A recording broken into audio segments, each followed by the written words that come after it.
I'm the beautiful but evil side character. One day, I suddenly started seeing a stream of live comments floating in the air around me. Comment: Villainous, can you stop smacking the male lead for once? I swear, if you stop hitting him, he'll fall head over heels for you. Forget the heroine. This side chick is such an idiot. All she has to do is apologize, and the whole world would bow to her. A minute ago, I'd been auditioning for a role. Now, I was staring at these ridiculous words floating midair. I blinked in confusion, until Nolan Vance's cold, mocking voice cut through my daze. Serafina, even now you're spacing out while I'm talking? You must be exhausted. In that case, Isabel can have the role. Like hell she could. I lifted my gaze. Nolan had one arm wrapped around Isabel Croft, both looking far too smug. This movie was a massive production with a top-tier director, and I'd crushed my audition for the lead part. And this arrogant heir thought he could just hand my role away? My fingers twitched. I was seconds away from slapping that smirk right off his face. My temper was just as famous in this industry as my looks. Then I remembered the floating comments. I froze mid-swing. The entire crew was watching me, waiting for my next outburst. I glanced back at the glowing words. Comment: my baby Villainess looks stunning. Girl, when you're not around, I can only play scissors and rock, paper, scissors because you're my everything. Gross. Not that one. I kept scrolling through the floating text. Comment: she's beautiful but totally brainless. The male lead, Nolan, is just using Isabel to get her jealous. But she keeps ruining things. Seriously, if she just said I'm sorry, he'd fall to his knees and beg her back. Forget that, he'd probably hand her his entire fortune. Or the boxers off his body. TCH. Why should I apologize? I liked playing with men. Nolan had been fun for 2 months, then I got bored and moved on. I told him up front it wouldn't last. He agreed. So why should I say sorry now? Still, I really wanted that role. And Nolan just had to be the main investor. The rich golden boy, with the final say. I was a B-lister, no connections, no family backing. If he said no, I was out. He tilted his head, a faint smile tugging at his lips. Serafina, I'm standing right here. Would it kill you to actually look at me for once? Ugh. I hated it when men acted needy. I clenched my teeth, ready to speak. Comment, that's it. Say it. Say you're sorry. No, don't. She'll become the heroine, if she does. My hand tightened around my hair clip until it snapped. I want to eat your dad's cheesecake, I blurted out instead. Apologize? Absolutely not. But Nolan's eyes flickered with surprise. He shoved Isabel aside, his voice cold again. Humph, fine. I'll get it. The entire set fell silent. Isabel gawked at him. The family butler nearby sighed in defeat. Young master, please don't. Comment. Haha, look at him. The mighty young master reduced to a simp. Butler. Young master, she's playing you like a fiddle again. Nolan ignored them, striding off. The butler rushed to keep up. Young master, yesterday you said you despised her. Why are you buying her cake now? Nolan snorted. You don't get it. Sarah never gives anyone a chance to make up for things. If she's asking for cake, she's offering me one. It means she still loves me. She's so obsessed, she can't even think straight. The butler wiped his forehead nervously. Young master, she deleted you on social media. Didn't you notice? It's a sign, Nolan replied smoothly. She doesn't want to be just friends. Young master, she also blocked you. Don't let her toy with your heart. Nolan scoffed. She's scared. Scared that she can't handle how much she loves me. Blocking me? That's just proof. I raised a hand sharply. Hold on. Nolan turned, his expression snapping cold again, voice sharp. What now? I smirked. You think you deserve to buy me cake? The crew collectively gasped. The director looked ready to tape my mouth shut, and the screenwriter practically sank to his knees before Nolan. He chuckled, darkly amused. I'm not worthy, but those handsome boys you hang around with are? I arched an eyebrow. Make me the female lead, and then maybe you'll earn that right. Without another word, Nolan strode off to get the cheesecake. Fine. Boring. You win. Comment. Wait, she got both the role and the cake. Serafina, if I'm the lead, your only reward is buying me cake. This FL doesn't take any crap, I love it. She's not the FL. Isabel came up from nothing and became world famous. Isabel stepped forward, trying to block Nolan. I can't let you be fooled. You have to know. Serafina told her friends you're clingy and pathetic. Comment. Wait, the FL is lying? Serafina has no friends. That's in her bio. Her eyes shimmered with unshed tears. I'm breaking my rule about speaking ill, but I can't let you fall for the wrong person. Nolan laughed, genuine and deep, clapping Isabel on the shoulder. Too small. Isabel froze. Too small? You're thinking, he murmured. She's keeping potential rivals away, so she can have me all to herself. Her jaw dropped. Even the butler peeked from a window, scouting for a ledge to jump from. Nolan continued, analyzing her like a puzzle. The fact she broke her rules just for me, it proves she loves me. I should be tolerant of her possessiveness. Isabel stood, stunned into silence, while Nolan hopped into his sports car and drove off to fetch my cheesecake. Isabel didn't get the role. She just stood there, red-eyed, silently battling tears. I'd earned the role outright. What was her problem? But the crew knew better than to comfort her, leaving her awkward and alone. Soon, Kalen Ross walked by, gently grabbing Isabel's wrist and guiding her away. A flicker of sympathy passed his eyes. That made my blood boil. Kalen, my latest fling, was 18, young, orphaned, with nothing but a killer face and a 6'2" model-perfect body. His younger brother needed expensive treatment, which was why he'd agreed to our arrangement. He was mine. How dare he comfort Isabel? Comment. Second male lead alert. Kalen is helping the FL, the start of their love story. Make Serafina the FL instead. No way, they're perfect. Later, when both are huge stars, they dominate the industry together. Kalen and Isabel had both grown up in the same orphanage, though barely acquainted. Right now, he felt pity, nothing more, but in a month, that would change. That night, Kalen wasn't home yet. I missed the soup he'd promised to make every day, his signature comfort food. Just as my frustration peaked, he walked in. The night wind tousled his hair, his jacket collar turned up, shadowing his throat. Sharp, arrogant, and impossibly striking even by celebrity standards. He met my gaze, then looked down. Sorry I kept you waiting. I'll go make dinner. I crossed my arms, sneering. It takes an hour to make that soup. By then, I'll be starved. I pay you $30,000 a month just to cook and read me bedtime stories. Did you have fun comforting Isabel instead? His voice was flat. Yes, sorry. No remorse at all. Furious, I mirrored his blank tone. Fine. Pack your things. Our arrangement is over. Panic crossed his face. No.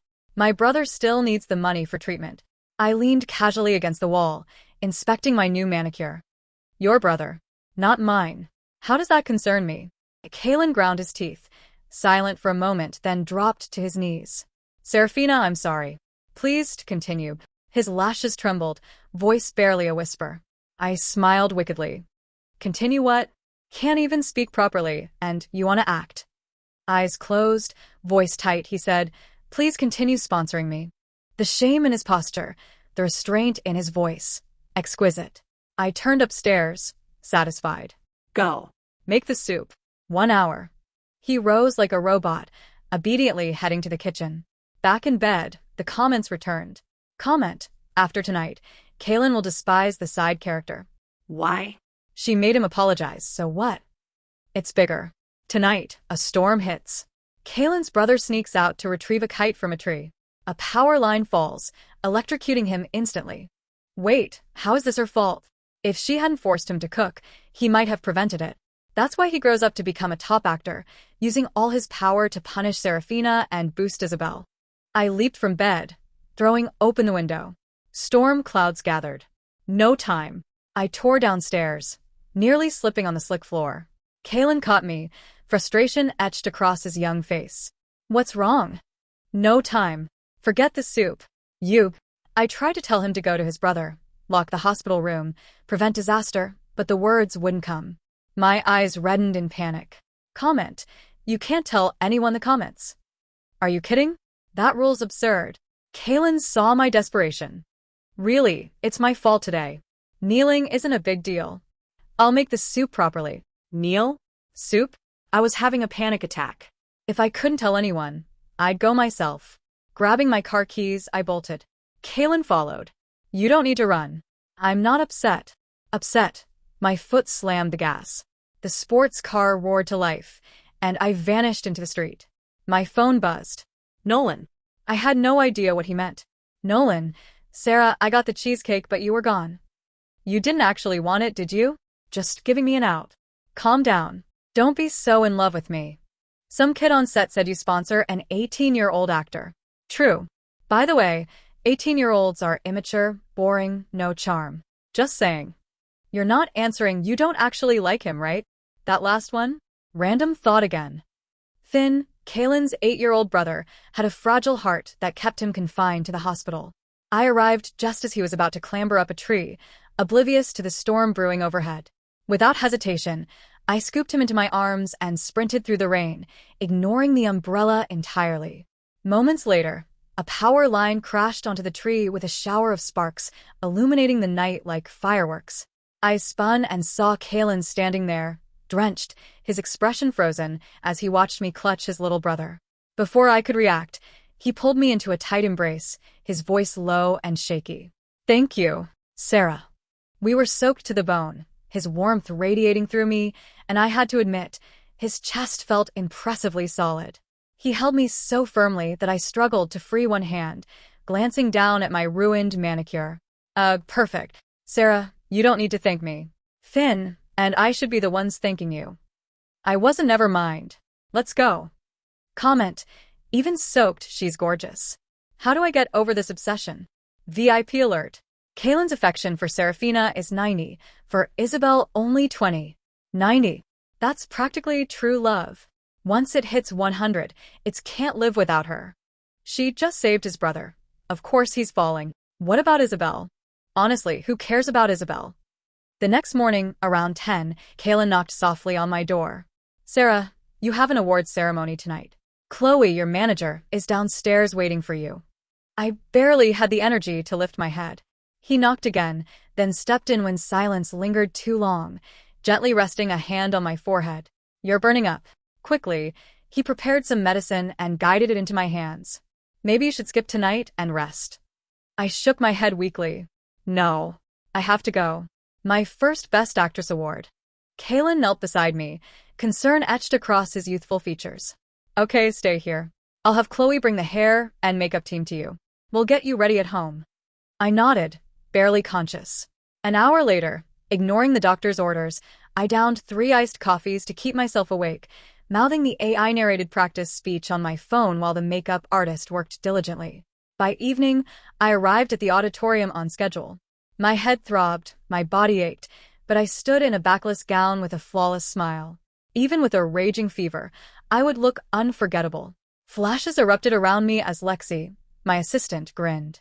Boss, I can't even imagine how many trending topics Goddess Serafina will spawn tonight. I smirked. Vanity was my power, and tonight, I would own it. When they announced the Best Actress award, my smile was poised, flawless, but the spotlight landed elsewhere. Let's give a warm congratulations to our Best Actress, Isabel Croft. I froze, struck like lightning. Winners were informed in advance. Just 2 days ago, they told me I was supposed to receive the award. Yet here she was, dazzling on stage. The ceremony ended, and my name had never been called. Nolan approached afterward, Isabel trailing behind. The auditorium lights cast deep shadows across his face, accentuating the sharpness of his nose and the mischievous tilt of his eyes. The award. I asked the organizers last night to give it to Isabel, he said, his voice cool. I didn't respond, staring straight ahead. Why? That's none of your concern, he replied coldly. Tears slid down my cheeks. I couldn't believe it. Nolan's expression shifted instantly, frantic. Sarah, you're crying? He dropped Isabel's arm and rushed to kneel beside me. You didn't answer my texts, and my friend said that if I were nice to Isabel, you'd get jealous, and then you'd show you cared. I just wanted to see that, proof you cared. Isabel paled. I was drunk last night, Nolan continued, words spilling fast. And they kept pushing me, so I called the organizers and had the award switched. I didn't expect you to care so much. The trophy isn't even solid gold. It has no international recognition. It's a cheap award. I didn't know you cared. I'm sorry. Nearby winners scowled but stayed silent. No one dared upset Nolan. He pulled a black card from his wallet, holding it out to me. Sarah, there's 10 million on this. You could buy countless solid gold trophies. I'm sorry, please don't cry. I wiped my tears, slapped him across the face, snapped the card in half, and tossed it aside. Nolan Vance, you're a complete fool. I turned on my heels and walked away. He remained frozen for a moment, then let out a bitter, self-mocking laugh. Seconds later, I was clicking my heels against the floor again. Nolan's gaze followed me, like he'd glimpsed a lost treasure returned. I regret it, I muttered. He shook his head. It's fine. Didn't hurt. I don't regret slapping you. I regret not taking the 10 million. Is it still available? Realization flickered across his face. He handed me a new card. The pin is the day we first met. When was that? I asked. A shadow passed over his expression. Then he smiled. 231117. I typed it into my phone when a familiar voice called my name. Sarah. I turned. Kaylin, what are you doing here? I asked. He didn't meet my eyes, fixed instead on Nolan. I'm taking you home, Sarah. Nolan sneered. Home? Since when do boy toys have homes? Kaylin looked down, wounded, but silent. That jab stung. I frowned. Nolan, what's your problem? I'm explaining, Nolan said defensively. You didn't see him glaring at me. That's why I said it. Kaylin took my arm, gaze downcast. It's okay, Sarah. Let him say whatever he wants. My family's half gone since I was a kid. I barely have a home anyway. Nolan erupted. 24 years old, and you call him uncle? Kaylin flinched, startled. Flustered, he accidentally brushed my hand. Sorry, the lighting's bad. I shot Nolan a withering look. Do you have to be cruel? He bristled. Sarah, you don't understand. He's playing the victim, who clings to someone's hand when scared. Kaylin, let her go. Kaylin's eyes glimmered red at the corners. Arrogant, defiant, yet now vulnerable. He leaned close, breath cool on my ear. Sarah, may I not let go? Nolan looked like he might explode. Manipulative little snake. Who calls her Sarah? Speak up. Why whisper in her ear? I snapped, furious. He's 18. What does he know? We live together. If he were truly manipulative, wouldn't I have noticed? Do you need to make a scene right now? Nolan was seeing red. You live together? I was done debating with him. I grabbed Kaylin's hand and started toward the exit, ignoring his protests. Wait. Sarah, have dinner with me tonight. Nolan called after us, his voice desperate. Kaylin glanced down at me, hesitant. It's fine, Sarah. You should go with him. I'm used to being alone. My family's been half gone since I was a kid. Nolan's enraged shout followed us. Kaylin, stop this act right now. I crouched slightly, offering Kaylin comfort. It's okay. I'll take care of you. He murmured softly. Poor thing. We moved quickly enough that I barely noticed the streaming comments piling up on my phone. Comment: Nolan's lost his mind completely. Someone explain what's happening. Step 1. I did nothing. Step 2. I did nothing. Step 3. I did nothing. Haha, okay, this is turning into a masterclass in chaos. Kaylin, future award-winning actor in the making. That smile, it could split his face in two. Acting students, take notes. Kaylin, playing the victim isn't bad. It's genius. Despite Serafina slapping Nolan, his affection didn't drop. I ship it. As we passed Isabel, she called softly, Kale. Kaylin stopped immediately, icy in tone. Kale is too familiar. We aren't close enough. Call me Kaylin. Isabel froze mid-step. Kaylin's affection for Isabel has tanked. Well, she stole Sarah's award. Loyal puppy activated. Side character? Yeah, right. She's running the plot now. At home, I slumped onto the sofa, scrolling through my fan forums. $10 million in my pocket, yet fans were drowning in disappointment over the award fiasco. Kaylin sat across from me, lost in thought. Then a sharp hiss escaped him, snapping my attention. Are you okay? I asked. He made a low, raspy sound. I pushed myself upright. Where does it hurt? He pulled off his t-shirt, revealing a flawless 8-pack. My stomach, can you check for me, Sarah? I studied him carefully. No cuts. He guided my hand to his abdomen. It's internal. You might feel it externally. Can you feel it? As I carefully pressed, he spoke again, quieter this time. Sarah, do you maybe dislike me? Hate kissing me? My eyes went wide. Who said that? That's a lie. Before I could protest, his hand slid behind my head, and his lips met mine. Comment: Kaylin's affection level 100. Can't live without her. MOM and Dad, I'm alive. I need glasses. Where are my glasses? It was a long, consuming kiss. His body pressed me tight, wrist held firmly.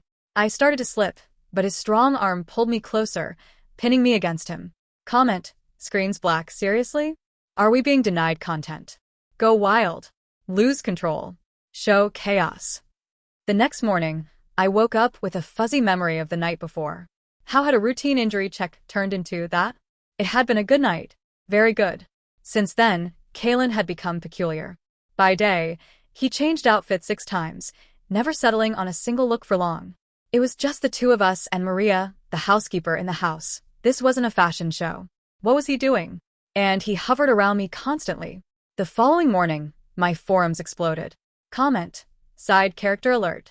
This is bad. Really bad. Isabel triggered the plot correction protocol. She's hijacking Sarah's body. Run, baby, run. Isabel saw both the male lead and the secondary male fall for Sarah and lost it. There's no time. Escape now. I shot upright in bed, but before I could react, a force overtook me. My body moved on its own, heading to my agency. I signed a contract, forced to play Isabel's contrast character on a reality show. The next day, filming began live.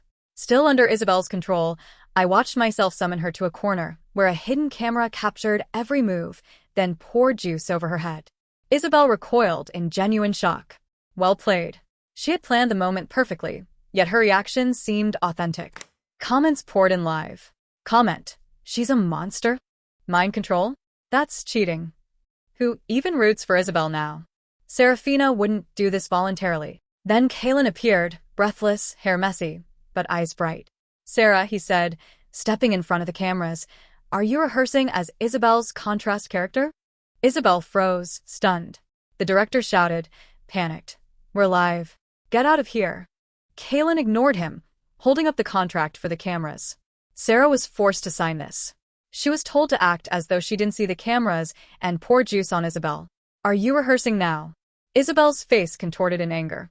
Kaylin, you were supposed to be on my side. The director lost it, grabbing Kaylin. This isn't a rehearsal. We're live. I'll sue you. Kaylin, slightly rumpled from being dragged, gave me a reassuring wink. Comments exploded. Isabel is vile. Mind control? Cheating.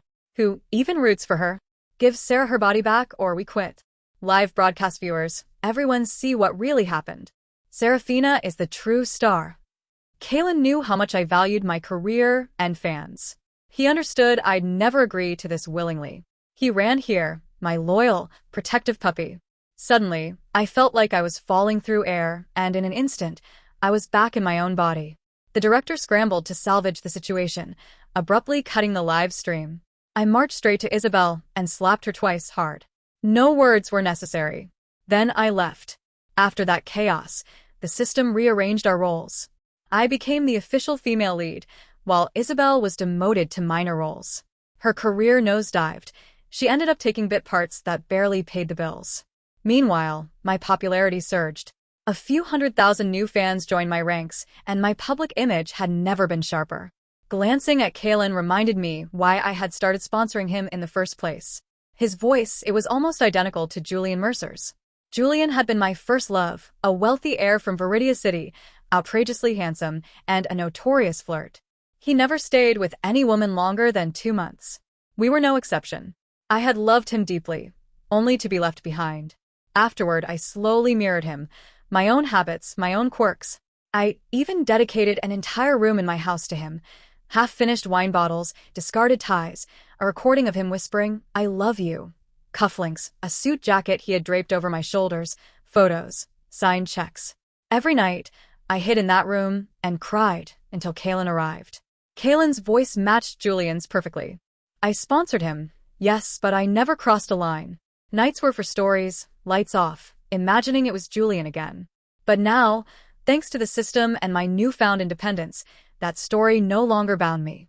Julian was irrelevant. Kaylin was not a substitute. And that room? Soon it would be cleared out. Kaylin's days were meticulously planned around me. Mornings, designer white suit, Italian breakfast prepared personally. By the time I finished eating, I had glimpsed his next outfit, smoky gray silk for a relaxed vibe. 2 hours later, a black hoodie and jeans for casual mode. He'd studied my past, men who lasted 2 months. He vowed to avoid their mistakes. Quick changes, international cuisine, fashion, Kalen mastered it all. Nothing would bore my eyes or my stomach. Yet, curiosity nagged at him. On the 3rd floor, a locked door had always piqued his interest. A golden plaque read simply, "Love." His fingers traced the letters. Could this be for him? She had treated her previous loves as disposable, yet he'd been with her 4 months. Was she different? Did she feel affection for him too? Heart racing, Kalen twisted the knob and pushed the door open. The moment light spilled inside, Kalen froze. Blood rushed to his head. He stared at the contents. A photo of her with another man, stacks of love letters, 1,314 of them, his cufflinks, a suit jacket. The most recent letter, dated 4 months prior, lay on the desk. "Julian, I met someone today. His name is Kalen, and his voice is identical to yours. I've asked him to read to me at night, with lights off. He complains I ignore him. This way, I can pretend it's you. Julian, why haven't you visited me in my dreams?" Kalen staggered back. A recording nearby activated, filling the room. A bright, youthful female voice. "Julian Mercer, if you dare to stop loving me, you're dead." The male voice, light and flippant. Love you, whatever. You're so loud." Kalen clenched his eyes shut. That dismissive voice, exactly like Julian's. He lingered, waiting for footsteps below. When the front door opened, he wiped a stray tear, turned off the light, and went downstairs. Sarah had returned from filming, intoxicated, and passed out on the sofa, cheeks flushed, breathing even and steady. Kalen paused only to remove her coat and meticulously clean off her makeup. She was exacting, every trace gone to protect her skin. Then he carried her to bed and tucked her in, passing a full-length mirror on the way. He glimpsed his reflection in the designer suit he still wore. He felt ridiculous. He didn't hate her. He hated Julian Mercer. For years, she had treasured Julian's dismissiveness as proof of love. Kalen wanted to obliterate that man. But then he laughed, bitterly, self-mocking. Nolan Vance, Julian Mercer. How could they ever compare? No. He would climb higher, become a superstar, win international acclaim, build an empire, wealthier than any rival. Only then would he return worthy of her, ready to lay everything at her feet. If she had a boyfriend by then, he could wait. Kalen dialed his agent. "Hey, I have time now. That new project you mentioned? Count me in. Supporting role? Sure. I can audition tomorrow. Thanks for everything." The next morning, I received a text from Kalen. "Sarah, I want to end our formal arrangement, but can I still come over and cook for you sometimes?" A pang hit me. This kid loved to cook. I texted back, "Okay," and drifted back to sleep. 3 years later, Kalen was a national superstar, the youngest ever to win the title at 21. International offers began rolling in. Directors wanted me as their lead, and Kalen was always cast opposite me. Finally, I won Best Actress. The day of the ceremony, I fasted for 18 hours, ate 2 protein bars, completed a 2-hour workout, then entered a horse stance, eating boiled greens while consulting my stylist. The stylist's face fell. "Sarah, bad news. Zoe poached the jewelry you were going to wear." I jumped up, taped Zoe's photo to the punching bag, and went to work. 1 minute later, calm, collected, satisfied. "Fine. We'll go with understated jewels. Effortless, old money vibe." PR, by trending topics on Zoe poaching my jewelry, and another on how effortlessly gorgeous I look. Chloe, my ace manager, shook her head. "If all my clients were like you." Comment, "Her vitality is insane." Watching Sarah motivates me every day. Sarah doesn't hold grudges. She strikes and wins immediately. That evening, 2 texts pinged. From Nolan. "Charity gala the day after tomorrow. Be my date. A world-renowned screenwriter will be there. Please don't say no." From Kalen. "Sarah, free the week after next? Thinking of a Southern Europe vacation. Totally okay if you say no." A system prompt flashed in my head. "Female lead, hello. Report the ending of this story. Who will you choose in the end?" I watched the handsome model mixing my drink. "Not sure," I said. "For now, I choose the money." The system nodded and began recording. And so, our heroine lived happily ever after, surrounded by wealth. I took a sip of my custom cocktail and smiled. Perfect, I said. First-class fairy tale.